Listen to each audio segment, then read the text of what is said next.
setiap hari. Nah, Pak Ustadz, masih berbicara soal curhat nih. Ya, Bang Beler. Ada yang bilang bahwa curhat terbaik adalah curhat kepada Allah Subhanahu wa taala. Ya. Nah, itu tuh gimana caranya, Ustaz? Caranya Bang Beler itu ada 4 I ya. 4 I. Yang 4 I. I yang pertama Cakep. i'tiraf. Kalau ada yang pertama digituin. Iya, iya. Yang pertama i'tiraf. Iqtiraf, Yang kedua istighfar. Istighfar. Yang ketiga ikhtiar. ikhtiar, Yang keempat istiqomah. istiqomah. Maksudnya yang pertama apa? Yang Ikhtiraf. pertama i'tiraf. Ikhtiraf. Artinya Pengakuan banyak dosa dan kesalahan. Oke. Kalau ada kesulitan yang Ya, itu. kesulitan yang hinggap dalam hidup kita, sangat boleh jadi itu karena dosa-dosa yang kita lakukan atau debu-debu kemaksiatan yang melekat dalam kehidupan kita. Maka ini i'tiraf yang pertama. Yang kedua, curhat kepada Allah. Setelah i'tiraf kita mengakui banyak dosa dan kesalahan, kemudian istighfar. Istighfar. Memperkecil dosa itu dengan istighfar. Yang ketiga, ikhtiar. Ikhtiar dengan lahir ataupun dengan batin. Dengan lahir ya pergerakan lahiriah kita, dengan batin berarti doa yang kita panjatkan kepada Allah. Ini curhat kepada Allah itu dalam bentuk iyyaka na'budu wa iyyaka nasta'in. Beribadah kepada Allah, bermohon juga kepada Allah. Dan yang keempat tadi istiqomah, konsisten. Tidak akan punya karomah kalau tidak istiqomah. Nah, sehingga konsistensi ibadah kita kepada Allah, pengabdian kita kepada Allah itu memungkinkan kita punya karomah. Orang yang punya karomah itu orang yang konsisten dalam beribadah karena dia menjadi pribadi yang bertakwa. Seperti tujuan puasa yang kita lakukan di bulan ini. La'allakum tattaqun, agar kita bertakwa. Dan orang yang bertakwalah yang akan punya keistimewaan. Inna akramakum indallahi atqakum. Orang yang mulia di sisi Allah adalah orang yang bertakwa kepada Allah. Itu diantaranya. Iya, nah kadang buat istiqomah tuh susah. Tadi kan soal curhat. Nah ini kalau saya balik lagi ke gibah nih, kan susah banget ya. Kita udah pengen istiqomah jadi orang baik. Tiba-tiba dalam sehari-hari ini kan kita nggak mungkin dong nggak ngomongin orang gitu. Nggak ngomongin orang nggak mungkin. Nah itu batasannya gimana? Ya. Gimana caranya ngomongin orang tapi nggak dalam kategori gibah? Gimana? Ya. Susah kan? Saking pengennya ngomongin orang ini kan. Berhati-hati. Jeli, iya. Sampai diperjuangkan. Iya. Pengen tetap boleh tapi Iya. ya gitulah. Bisa tidak kita ngomongin orang yang baik-baiknya saja. Oke. Yang jelek-jeleknya tidak kita omongin di belakangnya, tapi omongin di depan orang yang bersangkutan. Oh itu tidak gibah tuh? kalau Tidak ngomong gibah, depan? mungkin bentuknya malah nasihat. Tawasaw bil haq wa tawasaw bis sabr. Nah, itu baik, tentu dengan bahasa yang baik, dengan cara yang baik. Itu jadi ibadah. Ini yang jadi masalah kalau kita omongin di belakangnya. Oh si Anu tidak puasa, ketahuan. Kok lu tahu? Kan sama gua puasanya. Ceplosan deh. Iya, iya. oh gitu ya. Kalau di depannya bagus ya, Kawan. Iya. Depannya. Silakan Mas. Pak Ustadz, aku jadi ingat. Pelan-pelan. Kalau mau nanya, pelan-pelan. Santai. Belum ingat juga ya? Santai. Iya, siap. Jangan berdesis, emang situ ular. Makanya pelan nggak berdesis. Aku baru ingat. Nah, Itu jalannya. katanya suruh pelan-pelan. Dia ngomongnya. Geraknya nggak Oh, usah. mau nanya pakai lagu nih. Iya. Aku tadi nyanyi begini Pak Ustadz. Iya. Yang lagunya Bang Haji Roma Irama. Yang semut yang di seberang lautan jelas kelihatan, tapi gajah di pelupuk mata tiada kelihatan.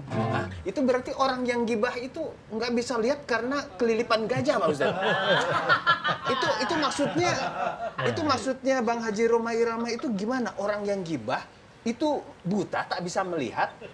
Aku mau nanya Bang Haji Roma nggak punya nomornya, jadi nanya Pak Ustadz aja. Bagus pertanyaannya, Bang Wan. Ya. Ini kalau kita coba ya, cuman praktekkan di luar ini, Ya. kita siapkan kertas, siapkan alat tulis, dalam waktu 5 menit, tuliskan kejelekan-kejelekan kita. Oke. Ya. Yang pertama. Habis dong pulpennya. Banyak banget ya. Banyak banget. Yang kedua, 5 menit ke depan, kertas juga disiapkan, alat tulisnya siapkan, Iya. tuliskan kejelekan-kejelekan orang lain. Oke. Nah, beberapa fakta menunjukkan ketika proses ini disimulasikan Iya. di teman-teman mahasiswa dan lain-lain, itu lebih cerdas kita mengingat kejelekan orang lain dibandingkan menuliskan kejelekan diri kita sendiri. Artinya memang seperti tadi didendangkan oleh syair Bang Haji Roma Irama oleh Kang Wawan. Kita itu bisa saja ketutup mata kita, sebesar gajah sehingga tidak bisa melihat kesalahan-kesalahan kita. Tapi begitu terang benderang melihat kesalahan orang lain. Nah, karena itu kalau itu terjadi itu sudah termasuk penyakit hati ya. Jadi Abdul Hamid Al-Ghazali kalau menyebutkan penyakit hati itu adalah ketika kita mudah melupakan kesalahan kita kepada orang lain dan mudah mengingat kesalahan orang lain kepada kita. Itu cukup disebut sebagai berpenyakit hati. Kalau hati yang sehat sebaliknya, mudah mengingatkan kebaikan kita kepada orang lain dan mudah melupakan kesalahan orang lain kepada kita. Jadi begitu orang lain minta maaf kepada kita, kita udah lupa apa yang gue maafin. Hal itu tuh susah sekali sih Pak Ustadz menurut saya ya. Apalagi gini ya, gibah tuh kan kita tahu itu dosa. Iya. Tapi kan kadang-kadang nggak kerasa gitu. Iya. Nih, misalnya nih kalau Mas Wawan sama Beler lagi gibah, Oh, saya nggak suka gibah. misalnya. Kalau nggak Beler sama Pak Ustadz deh lagi gibah. Nggak mungkin. Jangan. Mas Wawan sama Beler lagi gibah. Terus saya cuma jadi pendengar. Pertama, saya dosa nggak? Terus yang kedua, gimana cara ngingetin mereka biar nggak sakit hati? Nah, itu gimana tuh? Tidak ada pembicara kalau tidak ada pendengar. jadi kebawa tuh dia. Oh iya, kebawa. tidak ada pembicara, tidak ada pendengar. Kalau kita introspeksi ya dari panca indera yang kita miliki, alat untuk ngomong itu kan mulut. Cuman satu. Ya. Tangan ada dua, Ya. kaki ada dua, mata ada dua, telinga ada dua, hidung saja lubangnya ada dua. Betul. Tapi kadang-kadang mulut yang satu ini bisa mengalahkan dua tangan, bisa mengalahkan dua kaki, bisa mengalahkan dua mata dan dua telinga. Padahal kenapa Allah mentakdirkan kita punya mulut satu? Mungkin di antara fungsinya agar manusia yang punya akal pikiran itu berpikir, jaga mulut, hati-hati dengan mulut. Kalau kita mau menyakiti orang lain agar sakit, itu tidak dengan tangan, tetapi dengan lisan kita. Dengan lisan. Karena dengan lisan itu sakitnya bisa seumur hidup gitu. Kalau dengan tangan kita tempeleng sekali, esok lusa sembuh gitu. Iya, betul. Nah kata orang Arab, Ya. waqad yurja li jarhi sayfi burun wala burul lima jaroha lisanun. Kalau pedang lukai tubuh masih ada harapan sembuh, tapi lisan lukai hati kemana obat hendak dicari. Masya Allah. Jadi mengerti nih, makanya kalian itu jangan suka ngomongin warung sebelah. Langsung aja Pak Ustadz, ini kayaknya Mas Wawan sama Dani Beler nih kayaknya butuh banget kesimpulan dari soal gibah ini Pak Ustadz. Silakan Ustadz. Betul, Pak Ustadz. Alhamdulillah bulan Ramadan ini abang-abangku yang saya hormati, saya banggakan. Ramadan itu inti kewajiban saum itu memanage omongan. Selain memanage lisan, selain memanage makanan, minuman dan syahwat, juga yang paling utama memanage omongan. Terutama godaan-godaan untuk gibah, untuk fitnah itu begitu kuat, maka harusnya puasa itu menjadi terapi dari penyakit yang akut yang bisa merusak tatanan sosial, keluarga dan kehidupan kita. Mudah-mudahan Allah selamatkan lisan kita dari hal-hal yang tidak baik.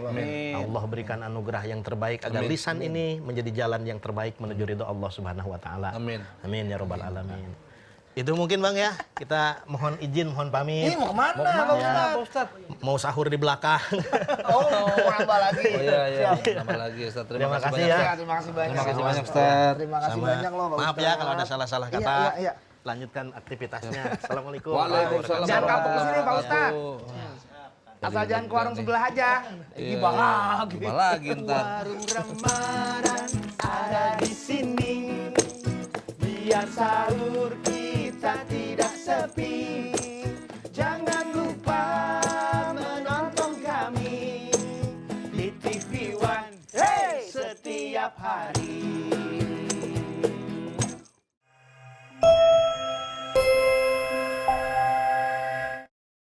Di TV One. Hey, setiap hari. Warung Ramadan. Bila sahur berlanjut, tontonlah kami. Dipersembahkan oleh